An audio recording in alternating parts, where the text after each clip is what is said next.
חבר הכנסת לשעבר יאיר גולן, המועמד גם לראשות מפלגת העבודה, צריך לומר שלום, בוקר טוב. בוקר טוב. טוב, אנחנו נפגשים פה ימים לפני הפריימריז שלכם במפלגת העבודה. איך אתה בימים האלה, ואיך זה בהשוואה גם לפריימריז אחרים שעשית במרץ נניח? הדבר המשמעותי בכל התקופה הזאת של הפריימריז, ההתכוננות לקראת, היא העובדה שהצלחנו יותר מאשר להכפיל את המפקד. הגענו כבר ל-53,000 פקודים. זה הישג בלתי רגיל. מעיד על התכונה המאוד חיובית ברחוב, על התחושה שחייבים שינוי ועכשיו. זה מה שמעודד אותי. הפריימריז עצמו ב-28 למאי, בסדר, זה יקרה, אנחנו נעבור את זה, נמשיך הלאה. בסופו של דבר היעד הוא לקבוע את גורלה של מדינת ישראל, לא לעמוד בראש גוף כזה או אחר. צריך תמיד לזכור שהפוליטיקה הפנימית, קרי ההתמודדות על, זה לא העיקר. העיקר הוא להשפיע על גורלה של מדינת ישראל, ובעצם להיות שותף לדבר הדרמטי הזה, האם ישראל תהיה דמוקרטיה ליברלית או דיקטטורה משיחית. אז תכף נרחיב באמת על המשימות הלאומיות וגם על תפיסת העולם שלך, אבל ברמה האישית, איך עבר לך המעבר? הוא חלק ממרץ למפלגת העבודה? אני טענתי כבר באפריל 20... תראי, אני נכנסתי לפוליטיקה עם התפיסה שצריך לאחד את כל המחנה מלכתחילה, לכן הצטרפתי בזמנו כבר ב-2019 לאהוד ברק. באפריל 21, אחר הבחירות לסבב 4, שבו העבודה סיימה עם 7 מנדטים ומרץ עם 6 מנדטים, פרסמתי בעיתון הארץ מאמר שקורא לאיחוד עכשיו. וקבעתי קטגורית שאיחוד עושים אחרי בחירות, לא לפני בחירות. כי זה מהלך קשה, זה מהלך מורכב, הוא אנושית מורכב, הוא ארגונית מורכב, ובכל היבט יש לו את המורכבויות שלו, ורצו להרוג אותי. כאילו, מה פתאום, ואיך אתה מדבר ככה, וכן הלאה וכן הלאה. והנה אנחנו מגיעים היום עם הכרה גורפת בכל המחנה, שחייבים ללכד את השורות, לאחד את השורות, שכל ההבדלים שפעם חשבנו שהם נורא גורליים, הם דברים של מה בכך. יש לנו אתגר עצום להקים מחנה דמוקרטי, ליברלי, גדול, חזק, לוחמני ומנצח, אל מול מחנה מושחת, לאומני קיצוני, שמסכן את גורלה של מדינת ישראל, ופשוט גורר אותנו לעברי פי פחת. ולכן זה המאבק של דורנו. אני יכול להגיד לך, הייתי לוחם כל חיי, 38 שנים במדים, והמערכה הכי משמעותית שהייתי שותף לה, היא המערכה הנוכחית. מערכה על נשמתה של ישראל. אז אני רוצה לשאול אותך, כי בסוף זה לא סוד שהשמאל הישראלי סובל ממשבר כבר די הרבה זמן, כמה שנים, ויהיו שיאמרו מאז ה7 באוקטובר, אולי המשבר הזה עלול להחריף בגלל החשדנות, בגלל חוסר האמונה בשלום, בפרטנרים, בכל הרעיון הזה שהשמאל בעצם הציוני מביא. איך מתמודדים עם הדבר הזה? דרך ההתמודדות הטובה ביותר היא פשוט האמת. והאמת היא פשוטה, שמדינה בריאה היא מדינה שוחרת שלום, בבית, מדינה שיודעת להגן על עצמה ולהילחם מתי שצריך, איפה שצריך וכמה שצריך. אבל אסור שאנחנו נעקר את הנפש הישראלית, ואסור שנשבש את המורשת היהודית. מה שנוצר פה זה ז'אנר של יהדות פשיסטית, תאבת דם, שוחרת מלחמה, אלימה באופייה. על מי אתה מדבר כשאתה אומר את זה? תראי מה קורה כרגע ביהודה ושומרון. זה מטורף. ממשלת ישראל החליטה שתועבר אספקה הומניטרית לתוך רצועת עזה. זה לא משנה דרך כלל אם אתה אוהב את הרעיון, לא אוהב את הרעיון, בסופו של דבר מבחינת הפיקחון המדיני וההבנה שאנחנו צריכים להתנהל בסד של אילוצים ולחצים, זה כנראה הדבר הנכון ביותר. יש קבוצות שלוקחות לעצמן את החוק לידיים, משתוללות ברגעים אלה, בכל רחבי יהודה ושומרון, בעוטף ירושלים. משטרת ישראל לא עושה דבר, כלום, אפס, והפראות הזאת וההפקרות הזאת פשוט נמשכת. אבל אני רוצה לשאול, במה זה שונה מקבוצות אחרות, מהמחנה הליברלי שלוקחות גם הן את החוק לידיים ומביעות מחאה בדרך אחרת? הן מבעירות צמיגים וסוגרות כבישים ומשבשות את התנועה. גם זה לקחת את החוק לידיים. השאלה מה ההבדל בין הקבוצות? זה בדיוק, אמירות מהסוג הזה, ואני לא פה בא לתקוף אותך חס וחלילה, אבל אמירות מהסוג הזה הן בדיוק לב העניין. אנחנו קצת איבדנו את חוש המידה. יש הבדל עצום בין כאלה שהם פורעי חוק, לבין כאלה שבאים להציל את הדמוקרטיה הישראלית. הציבור המוחה היום נגד ממשלת ישראל, הוא לא ציבור שמוחה כנגד קו מדיניות כזה או אחר. הוא ציבור שמוחה כנגד ניסיון הממשלה הזאת, למעשה לשנות את אופייה של מדינת ישראל, ולהפוך אותה מדמוקרטיה ליברלית לדיקטטורה משיחית, שזה בעיניי הרס טוטלי של מדינת ישראל. אנשים פה, תראי מי נלחם על זה, זה הלוחמים הכי טובים, התורמים הכי טובים, העובדים הכי קשה בחברה הישראלית, שרואים את מפעל חייהם פשוט מתפורר לנגד עיניהם. וכל זה קורה למה? כי מישהו אומר, אנחנו לא רוצים שישראל תהיה דמוקרטיה ליברלית יותר, אנחנו רוצים שישראל תהיה מדינה שמתנהלת לפי חוקי ההלכה, לפי חזיונות של מלחמת גוג ומגוג. אני חושבת שזה המיעוט שרוצים שמדינת ישראל תתנהל פה לפי ההלכה. אני לא חושבת שהם הרוב בציבור. אני לא חושב שהם הרוב, אבל הם ציבור נחוש מאוד, מאורגן מאוד, עם כוח פוליטי נדיר. בסופו של דבר... שמייצג אותו מבן גביר? בן גביר וסמוטריץ'. תראי, זה דבר מזעזע. הרי מי היה מאמין שהפרחח הקרימינל הזה, איתמר בן גביר, עם 53 כתבי אישום, 8 הרשעות, ומסתבר עוד עם עשרות עבירות תנועה שבעבר לא דווחו, ורק אחרי שנהגו התנגש במישהו, אז פתאום גם העניין הזה צץ. איש אומנותו היא פשוט זלזול בחוק. והאיש הזה היום הוא השר לביטחון פנים, גורר את משטרת ישראל לעברי פי פחת, השליט בה כבר טרור פנימי כזה, שקצינים שגם היו נודעו בעבר כקצינים טובים וסבירים, הופכים למשרתים נרצאים של הפרחח האלים הזה, וזה היום השר לביטחון לאומי. כי הם מפחדים ממנו? כי הם מפחדים, חד משמעית, הם מפחדים על הקריירה שלהם, הם מפחדים על גורלם המקצועי ועל גורלם האישי. אז אני רוצה לשאול אותך, כי דיברת קודם על הרעיון של שלום, ואמרת, אסור לנו בעצם להפנות את הגב לרעיון הזה, ועדיין אתה שומע את כל אותם אנשים שעברו את האסון הנורא ב7 באוקטובר, אנשים שהאמינו בשלום, אנשים שניהלו יחסים אפילו עם השכנים שלהם ברצועת עזה, ואומרים, אחרי מה שהם עשו לנו, אין על מה לדבר. אני שומעת אנשים מהעוטף עם טקסטים של אנשי ימין, שעד כה היו נטועים עמוק בשמאל הישראלי. זה אירוע גדול. זה פשוט טעות אופטית.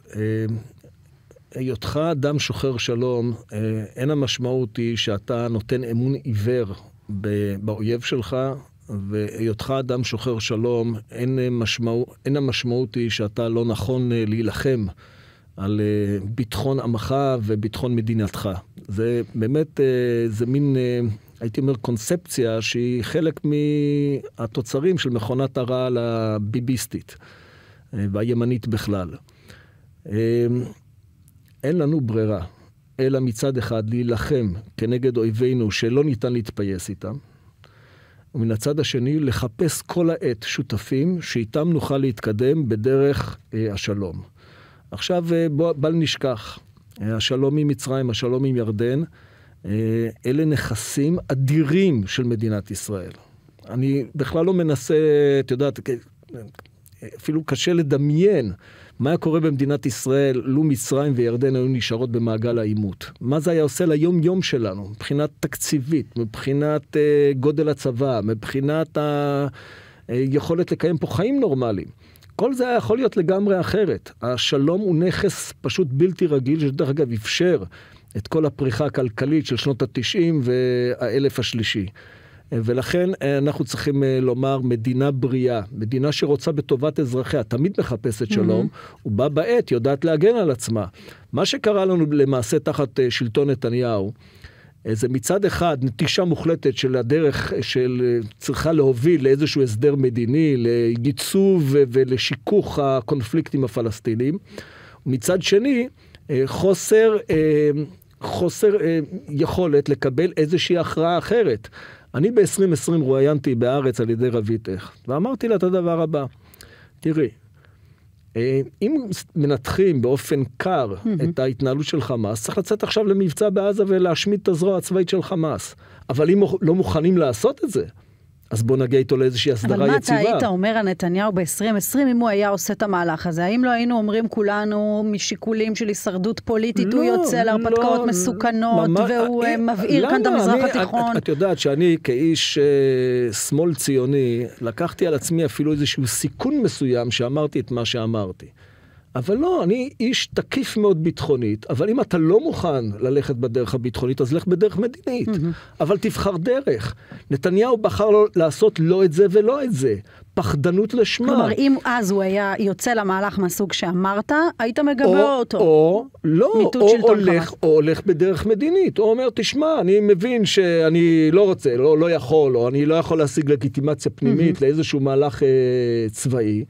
אז לך בדרך מדינית, תחזק את מה שנקרא, תבטיח לתושבי העוטף שיהיה להם מציאות ביטחונית בטוחה יותר. מה הסיבה שהרבה מאוד אנשים בציבור הישראלי לא משתכנעים, לא קונים את מה שאתה אומר כבר הרבה מאוד שנים, ואני חוזרת פה למשבר שאנחנו נמצאים כאן בשמאל, אתה רואה כמה קשה לו, כמה הייצוג שלו קטן היום בכנסת. תראי, אני חושב, אין ספק שאת מצביעה על בעיה אמיתית. ולמה זה קרה? למעשה, שני הניסיונות הגדולים שלנו להגיע להסדרה במרחב הפלסטיני כשלו. האחד זה אוסלו, ושתיים זה ההתנתקות. עכשיו, מה כשל שם? כשלה דרך המימוש, לא כשל הרעיון. מדינת ישראל לא יכולה להסתכן. אסור לה להסתכן, זה יהיה פשוט סופה, אם היא תספח לתוכה מיליוני פלסטינים. כל מי שעיניו בראשו מבין שהדרך של הסיפוח היא פשוט דרך של הרס עצמי. אבל אנחנו צריכים להבין שבדרך ההיפרדות מהפלסטינים, אסור לנו לקחת סיכונים ביטחוניים לא אחראיים. ולכן בעיניי הדרך שאיתה צריך, לו אני עכשיו ראש ממשלה, מה שאני הייתי עושה זה את הדבר הבא. הולך להיפרדות אזרחית מוחלטת, עם אחריות ביטחונית גוברת שלנו, כלומר שומר את חופש הפעולה הקרקעי של צה"ל בכל השטח. זו הדרך היחידה מצד אחד, להבטיח פתח. ומי ינהל את החיים שם? הרשות הפלסטינית, כמו שהיא מנהלת אותם היום. בניגוד למה שאומר הימין... למרות שהיא לא גינתה את הטבח הנורא, בניגוד למה שאומר הימין הקיצוני בישראל, וכל אותם מחרחרי מלחמה. אתה סומך עליהם? זה בכלל לא קשור, אתה סומך או לא סומך עליהם. אני מבטיח לך, ברשות הפלסטינית לא תמצאי ציוני אחד לרפואה. אחד לא. אבל יש לנו מישהו יותר טוב. כשנתניהו אומר, לא ניתן לרשות להיכנס לעזה, יש לך מישהו אחר שינהל את החיים האזרחיים בעזה? האם אתה באמת חושב שהדבר הטוב ביותר לישראל זה להקים שם ממשל צבאי? מישהו ניתח בממשלת ישראל, כולל שר האוצר המופלא שלנו, מה העלויות הכבדות של לנהל את החיים האזרחיים בעזה? הרי זה טירוף מוחלט. זה פשוט לחרב את מדינת ישראל במו ידינו. איזה רעיון נפסד זה להכניס לתוכנו עוד 2.1 מיליון פלסטינים, עניים, שונאים, מסכנים ואומללים, ולהגיד אנחנו ננהל אותם. אנחנו ננהל את תהליך השיקום האזרחי בעזה? הרי זה פשוט פסיכוזה לאומית. אני שומעת את הרעיון שלך ואת הטקסטים שאתה אומר כאן, מצלצל לי מוכר גם עם אלה של שר הביטחון יואב גלנט, וגם אחרים, צריך להגיד, גנץ ואייזנקוט בקבינט המלחמה המצומצם. אתה חושב שגלנט היה צריך לעשות יותר? ברגע שהקו שלו לא נשמע, בסוף הוא סבור שנתניהו בלי להגיד את זה, חותר לממשל צבאי. אנחנו נותנים, עם כל הכבוד, ליואב גלנט, ואנחנו מכירים המון שנים, ועבדנו ביחד, לא מעט פעמים, אם זה באוגדת איו"ש, ואם אחרי זה במטה הכללי. עם כל הכבוד, יואב גלנט, הוא אחד מאלה שמאפשרים לנתניהו להמשיך ולשלוט פה. מה היית מצפה, שהוא ישים את המפתחות ויתפטר?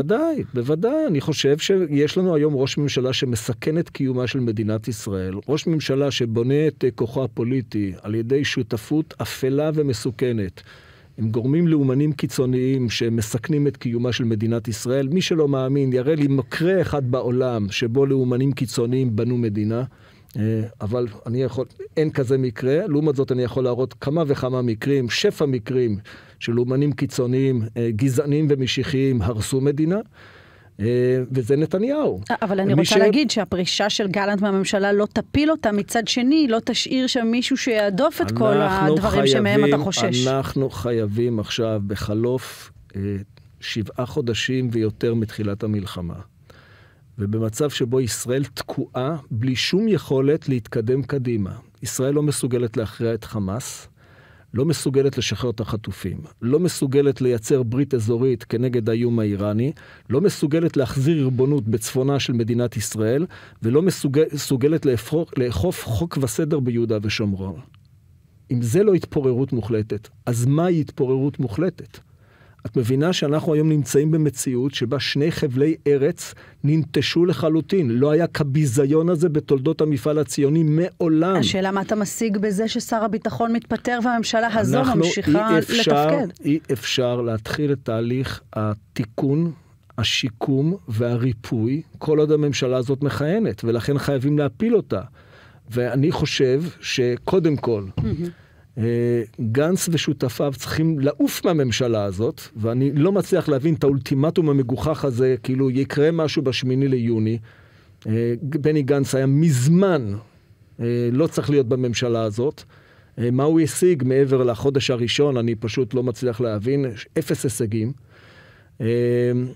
יואב גלנט, שבאמת במספר הזדמנויות הוכיח עדיין שיקול דעת שאני יכול לקרוא לו פטריוטי ישראלי, לא צריך להיות בממשלה הזאת, וצריך להתחיל לייצר סחף שבסופו של דבר יביא לקריסתה ונפילתה. אנחנו צריכים בחירות עכשיו, אנחנו באמת נאבקים על חיינו הלאומיים, על היכולת בכלל לשרוד פה. יש פה ממשלה שפועלת כנגד האינטרס של מדינת ישראל, ואני אומרת, בעניין הזה אנחנו הולכים עוד לימים הרבה יותר קשים. אוטוטו גם הרמטכ"ל וראש השב"כ וראש המוסד ובכירים אחרים במערכת הישראלית יצטרכו לשאול את עצמם למי הנאמנות שלהם נתונה. לראש הממשלה ולממשלה המופרעת הזאת, או למדינת ישראל. חשבתי שאתה רוצה להגיד שהם צריכים אוטוטו להגיע לשאלה מתי אנחנו מתפטרים, מתי אנחנו מניחים את המפתחות אחרי הכישלון. זו באמת שאלה מאוד מאוד רצינית, ואני חייב להגיד לך, מכיוון שאני מכיר את כולם, אם הייתה היום ממשלה סבירה, לא מצטיינת, סבירה במדינת ישראל, אני מניח שבשלב הזה הם כולם היו מניחים את המפתחות על השולחן. אתה חושב שהם נמצאים בגלל שהם חוששים מה יקרה אם הם יהיו בחוץ? הם לא חוששים, הם יודעים שיש ידיים בלתי אחראיות על ההגה, ושלמעשה הרמטכ"ל במקומו, וראש השב"כ במקומו, וראש המוסד במקומו, זה המגן האחרון שעוד שומר על איזושהי מידה מסוימת של שפיות ונורמליות, ומנסים לנהל את הדברים כך שמדינת ישראל לא תקרוס לתוך עצמה חיש קל. תראי, גם אני מכיר את יואב גלנט, גם יואב גלנט לא היה יוצא בהצהרה האחרונה, לולא הוא היה חש שהמרכיבים הלאומנים הקיצוניים, אוטוטו, מה שנקרא, כפסע מלהכריז על סיפוח רצועת עזה, החלת ממשל צבאי, והשלב הבא זה הקמת גוש קטיף מחדש. כן.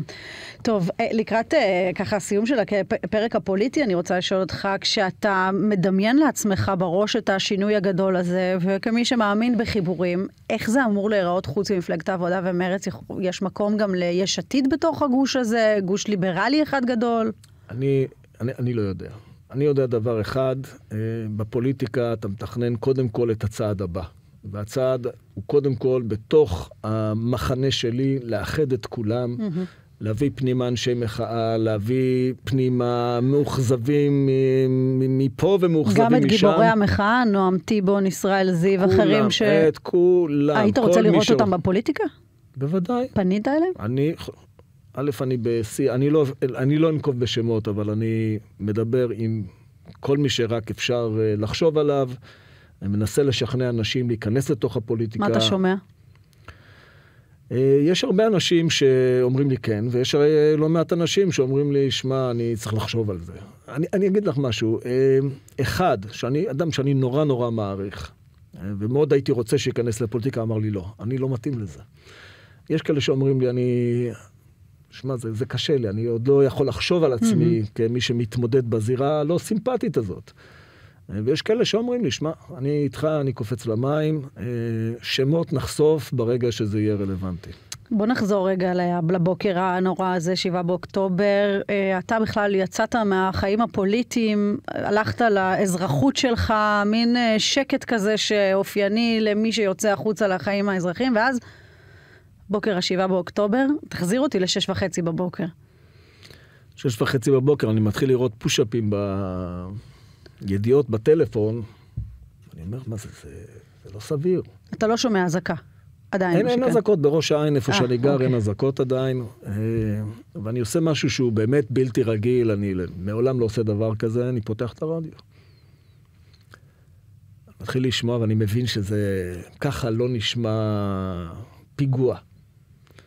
ב8 בבוקר אני אומר לרעייתי, לרותי, זה הזמן ללכת לצבא. אני עולה על מדים, מוצא את הנעליים במחסן, נכנס לאוטו. אז מדהים, זה לא איזה עניין שיש לך אותו עכשיו בשליפה, אחרי כל כך הרבה שנים. כל חייל ותיק, יש לו עוד זוג מדים אחד לפחות בבית. תודה, זה איתך תמיד. ואמרתי, אני במקום לנסוע לקריה ולהיות שם עוד אלוף שמבלבל את המוח, אני אסע למפקדת פיקוד העורף, פיקדתי על פיקוד העורף, אני מכיר שם טוב את האנשים. חוץ מזה, אם צריך לרדת לדרום, זה במילא על הדרך. היא לא מנסה להניע אותך מההחלטה הזאת, זה הרי דבר מטורף. ברוב מדינת ישראל שרויה בהלם בשעה הזאת, ב8 בבוקר. כיוון שאנחנו חיים ביחד 42 שנה. היא לא ניסתה. אז לא, היא אמרה לי, אתה עושה את הדבר הנכון. ירדתי לרמלה, נכנסתי לחדר המלחמה, לחמ"ל. על המסכים אני רואה מכוניות, מסתובבות ויורות. אני שואל את קצין האג"ם של פיקוד, שלומי, מה זה, איפה זה? הוא אומר לי, זה אופקים. ומה זה על המסך ההוא? זה סדירות. הוא אומר לו, מה זה? זה טירוף מוחלט. אני אומר לו, איפה הם חדרו? הוא אומר לי, מה זה איפה הם חדרו? יש פה איזה 40 חדירות שונות. מראה לי את מפת החדירות, חשכו עיניי. בהתייעצות עם אלוף הפיקוד, שדרך אגב היה צוער אצלי, צוער מצטיין, כשאני הייתי מפקד קורס קציני חי"ר. אתה מצליח לתפוס אותו בתוך הכאוס והבלגן? כן, אנחנו יושבים בהערכת מצב, ואחרי זה עולים אליו ללשכה, אני אומר לו, רפי, תן לי להיות השליח האישי שלך לדרום. זה מאוד נוח, דרך אגב, מאוד מאוד נוח לאלוף פיקוד שצריך לנהל מערכת גדולה, שיש מישהו שהוא קדימה, שרואה את הדברים דרך העיניים שלו, שמבין מה אלוף פיקוד צריך באמת לדעת. בכל אופן פיקדתי על פיקוד העורף 3.5 שנים. אני חותם על נשק וציוד לחימה, ופשוט נוסע דרומה. אתה מבין את רמת הקטסטרופה בזמן שאתה בדרך לשם? לא, לא. ממש לא מבין. אני חייב לומר שבכל מקום שהגעתי אליו, נורא שמחו לראות אותי. את התחושה של אנשים למטה, שהנה יש פיקוד בכיר שמגיע לשטח, זה סימן טוב. כנראה שהדברים חוזרים לסדר נורמלי. אני עובר על אופקים, על הכניסה לאופקים, יורים בתוך אופקים. אתה רואה את זה? רואה את זה. אבל אני... עוברת לך מחשבה, סליחה שאני אומרת את זה ככה, אני יכול למות. אני לוחם ותיק. לא עובר. לא. גם אחרי שאתה יוצא ומצטנן בחוץ ו... לא, אני... איפה שיורים, אני רגיל ללכת לשם. זה לא מחשבה שעוברת לי בראש. אני גם איש נורא אופטימי. אז אני לא... יש לי תמיד תחושה כזאת שאני אכנס ואני אצא וזה יהיה בסדר. ואני יורד לבסיס אורים, מפקדת מחוז דרום של פיקוד העורף, מגיע לשם ממש כמה דקות אחרי שהקרב נסתיים. זה אחד הקרבות למעשה שנסתיימו הכי מהר. מפקד המחוז שם, שהוא בכלל קפץ מהבית. פשוט נלחם שם בגבורה בלתי רגילה, יחד עם אנשי המטה וחיילי המפקדה, ביחד עם פלוגת תצפיות של גדוד 414, שפשוט עשו שם עבודה נהדרת וחיסלו את כל 10 המחבלים, אחרי שהם נכנסו לחמ"ל, הרגו שם את כל הסמבציות. אני עוזר להם להתארגן, עוזר להם לסרוק את המחנה, מבין יותר טוב עכשיו מה קרה, מוצא את נקודת החדירה של המחבלים, את האופנועים, את כל ציוד הלחימה, אני מבין פתאום בעצם את גודל האירוע, ואז אני מקבל טלפון באיזה שעה אנחנו מדברים בערך? אנחנו כבר בצהריים, ואז אני פשוט מקבל טלפון מאחותי, ושואלת אותי אם אני יכול, אם אני במקרה בדרום ויכול לחלץ מישהו. מדהים. והיא שולחת, אני אומר, תשלחי לי מיקום. ואז אני מגלה בכלל דרכה שהייתה מסיבה, בנובה, ליד רעים, לא ידעתי שהייתה... כשהיא מבקשת ממך לחלץ מישהו, מה זה אומר? שאתה נוסע לשם להוציא בידיים שלך אדם? אין לה מושג. היא יודעת שאני קצין בכיר, והיא יודעת שאני בדרך כלל יודע איך להסתדר. אבל אלה הכלים שיש לך. שתי ידיים. כולם עסוקים עד למעלה... קיצור, אין לי מי באמת לדבר.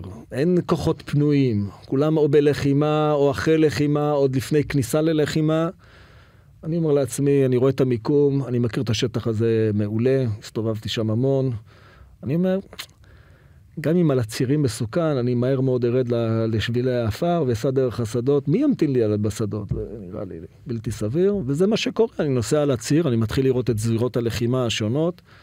מהר מאוד נכנס לשטח, נוסע על שבילי האפר, ומגיע אל השלישייה הראשונה שמתחבאת באיזושהי קבוצת שיחים. אני יודע שאם אני מוציא אותם, אני חייב להוציא אותם מחוץ לאזור הלחימה, כי אחרת לא יכולים לתפוס שם טרמפים. השטח כולו מבודד, אז אני מוציא אותם למשמר הנגב, ואז אני מקבל את הטלפון מניר גונטאז' לגבי הבן שלו שמתחבא איפשהו, ומוציא אותם, ואחרי זה מקבל עוד טלפון, הפעם ממישהו שמתחבא באיזה פרדס ממערב ל-232, ממש קרוב לאתר הנובה. אתה יושב עם מפה או שהכל אתה מכיר בראש ואתה פשוט יודע איך להגיע? הכל על גוגל מפ, אבל בלי קשר אני מכיר טוב מאוד את השטח. וכשאני נכנס לחילוץ השלישי, אני עובר דרך האתר של הנובה, וחשכו עיניי. ואם אני יכול לרגע להיות קצת יותר רגשי, זה לא רגיל אצלי, אבל בשלב הזה שאני עובר על ה-232, בתוך גיא הרגע, עם גופות זרוקות משני הצדדים, באמת מחזות לא פשוטים, אני מרגיש, אני שם לב שמתעורר בי רגש חדש. וזה באמת זעם, כעס בלתי רגיל. וזה כעס בלתי רגיל על חמאס, וזה כעס בלתי רגיל על מה הוא עשה לאזרחים שלנו, ומה עשה לצבא האהוב שלי.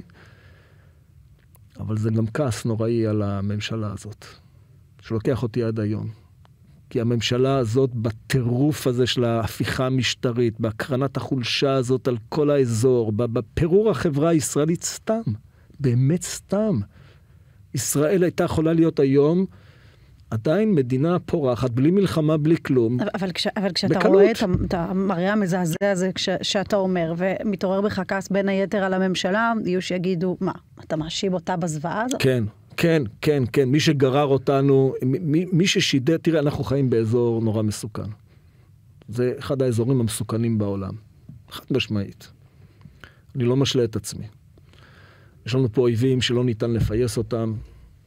כל הקשת האיראנית, אנחנו לא יכולים באמת להפגיע איתם לאיזשהו משא ומתן ולהתפשר איתם על משהו. אין פה חוזה שלום כמו שהיה לנו עם מצרים או עם ירדן. אין פה פתח לתקווה כמו שיש לנו עם חלק מהציבור הפלסטיני. פה זה באמת, זה מין מלחמת דת. ובאזור הזה אסור לך להקרין חולשה. ומישהו לקח פה, המישהו הזה זה ראש ממשלת ישראל וממשלת ישראל. שהקרינו חולשה. מה זה הקרינו חולשה? גררו אותנו לתוך הפיכה משטרית, מיותרת לחלוטין. אני לא אומר שהכל היה מושלם במדינת ישראל, אבל זו הדרך? לא, כי אפשר גם היה לצפות... לאיים על רוב הציבור הישראלי בשלילת החירויות שלו, בשינוי השלטון בישראל, בשינוי השיטה המשטרית בישראל, דבר שהוציא מאות אלפי אנשים לרחובות, סתם. וכל זה למה? מכיוון שהוא מהצרכים שלו של ביטול משפטו והאשמותיו בשחיתות, מהטעמים של החרדים שמנסים להגביה את החומות שלהם, שזה אנטי דמוקרטי, אנטי שוויוני, וזה בלתי מתקבל על הדעת, ובעיקר תחת לחץ של הימין הקיצוני, שזה קבוצת מיעוט שמנסה לגרור את ישראל לעברי סיפוח מיליוני פלסטינים. אבל אני רוצה לשאול במלחמת גוג ומגוג. בגלל זה האלמנטים האלה קידמו הפיכה משטרית. אבל בסוף אנחנו כל הזמן מדברים פה על דמוקרטיה, ומה לעשות, נאהב את זה או לא, זו הדמוקרטיה. הממשלה הזו היא ממשלה נבחרת, היא נבחרה בדין, יש לה 64 מנדטים. אף פעם לא ערערתי על זה. והיא רוצה לממש את האידיאולוגיה שלה כפי שהיא רואה לנכון. מה לא בסדר בדבר? זה מאוד לא בסדר. כי כשאתה משתמש בכללים הדמוקרטיים על מנת לחסל את הדמוקרטיה, זו הדרך שבאמת היום, באלף השלישי, דמוקרטיות קורסות. זה הסיפור. אבל חלק מהעניין זה שנגיע אחר כך לבחירות, והציבור יסגור חשבון אם הוא סבור שחרגו מהדמוקרטיה. למה את חושבת שנגיע לבחירות? אתה חושב שמישהו היה מבטל פה מערכת בחירות בישראל? אני אומר לך שהיום, במצב הזה, זה לא מקרי שנתניהו גורר אותנו לחירום מתמשך ואינסופי, ללא הגדרה של מטרות מלחמה, לתוך החמצת הזדמנויות אסטרטגיות לשיפור מצבה של מדינת ישראל בראיית האיום האיראני ובכלל. זה לא מקרי. זה לא מקרי שגולדקנופ אומר, מי אמר שיהיו בחירות ב-26? זה שעכשיו המאזינים בבית בטוחים, שבמקרה הכי גרוע, ב-worst case scenario, אנחנו נהיה בבחירות ב-26, זה ממש לא בטוח. האם נתניהו יהסס להכריז מצב חירום שלא מאפשר קיום בחירות, אם זה משתלם לו פוליטית? לי אין ספק שהאינטרס היחידי שעומד לנגד עיניו, זה האינטרס האישי שלו, האינטרס של הישרדותו הפוליטית, ואם זה כרוך בביטול הליכים דמוקרטיים, הוא יעשה את זה בלי להסס. אני חוזרת איתך רגע לתמונות הנוראיות שאתה מתאר שראית שם בנובה. אתה ממשיך בעצם את פעולת החילוץ. עד מתי אתה ממשיך את כל עד חשיכה. עד חשיכה אתה עוד מוציא אנשים מכל מיני מקומות? כן. בנובה. לא, זה לא... בסך הכל עשיתי 3 סבבים כאלה. חילצתי 6 אנשים. משם נוסע? משם נוסע חזרה למפקדת פיקוד העורף. חשוב לי לומר שיש אנשים אזרחים, כולל בדואים, שחילצו הרבה יותר אנשים ממני. עוז דוידיאן, שפגשתי אותו באחד החילוצים, איש עם אומץ לב בלתי רגיל, שאני לא יודע כמה הוא חילץ, אבל כנראה 10. יש עוד ששמם לא נודע. יש נהגים בדואים שעשו עבודה יוצאת מן הכלל וחילצו אנשים. הדברים האלה עוד לא התפרסמו, הם עוד לא תוחקרו. אנחנו נתחקר את האירוע הזה שנים על שנים. כשאתה מסיים את פעולת הגבורה הזו, וברשתות יצא מהר מאוד כל הפעילות שלך, והרבה מאוד אנשים שעד אותו יום היו חלוקים עליך מאוד מאוד, שלא להגיד אפילו הייתה יריבות פוליטית אישית, או יריבות בכלל. מישהו מתקשר אליך? אתה מקבל איזה טלפון מפתיע מאדם שאולי לא חשבת, שאומר לך... המון. באמת? המון טלפונים כאלה. מה השיחה המפתיעה ביותר מבחינתך?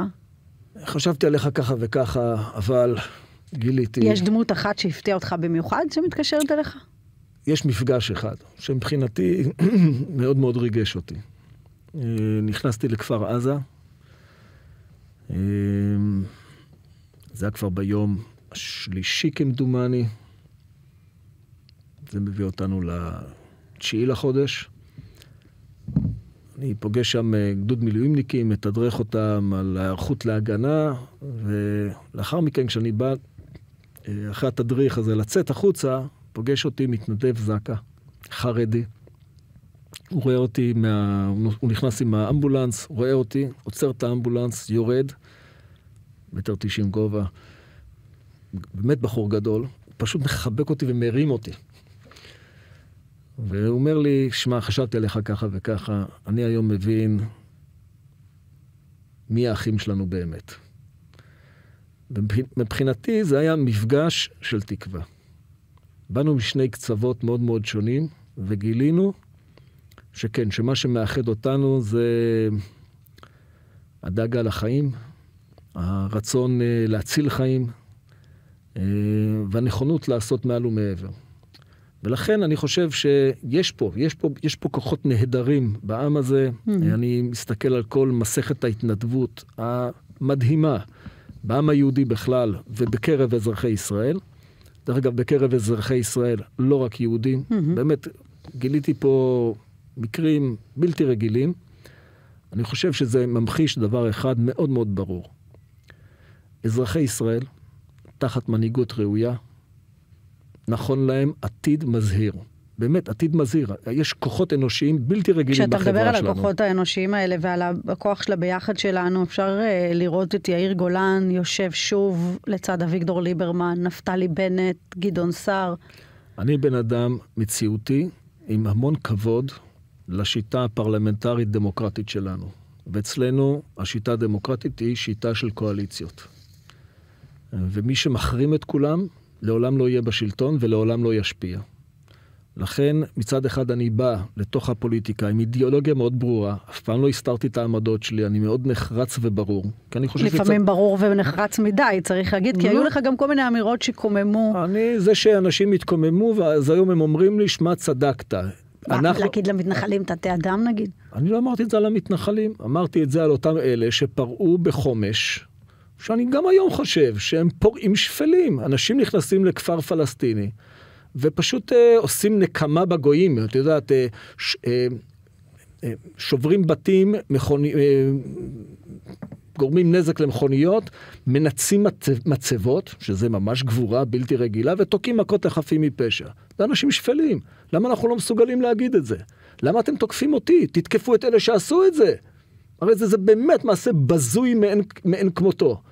אנחנו עם שסבל פוגרומים לאורך כל ההיסטוריה. אנחנו עם שעבר השמדות והגליות. איך אנחנו, מה הבשורה שלנו לעולם? מה הצידוק קיומו של העם היהודי אם לא תיקון עולם? אם לא להגיד, אנחנו נושא הבשורה של ההומניזם. אנחנו שמים, גם למי שדתי, בעיניי, כן, אנשים שדרך אגב, יש בקרבנו כאלה המונים, שאומרים מצד אחד אנחנו מאמינים בקדוש ברוך הוא, מן הצד השני, אנחנו מרוממים את האדם, אנחנו שמים את האדם במרכז, אנחנו מתייחסים לאדם כנזר הבריאה, במובן הזה שאנחנו נעשה הכל, כדי שכל אדם, בלי הבדלי דת, גזע או מין, יזכה לממש את עצמו, ויזכה לחיים הגונים ובטוחים. המסר התנ"כי של גר יתום ואלמנה, למה אנחנו לא מסוגלים היום ליישם אותו פה בקרבנו? ולמה אנחנו לא מסוגלים להבין היום שחברה צודקת היא חברה חסונה יותר, היא חברה לכן בטוחה יותר, היא לכן חברה שתשרוד יותר טוב, גם באזור מוכה ומסוכסך כמו המזרח התיכון. לסיום, כמו בכל פרק, אני אתן לך 5 דברים, אתה תגיד לי מה הדבר שעולה לך לראש. בנימין נתניהו. איש שפל שצריך לצאת מחיינו. הרצי הלוי. דמות טרגית. מרב מיכאלי. גם דמות טרגית. תהליכים. התהליכים היו מדויקים, אפילו אם עטתי. מתנחלים. רובם אנשים טובים, אבל יש בקרבם מיעוט קיצוני ואלים ומסוכן מאוד. יאיר גולן, תודה רבה לך על הרעיון. תודה לך.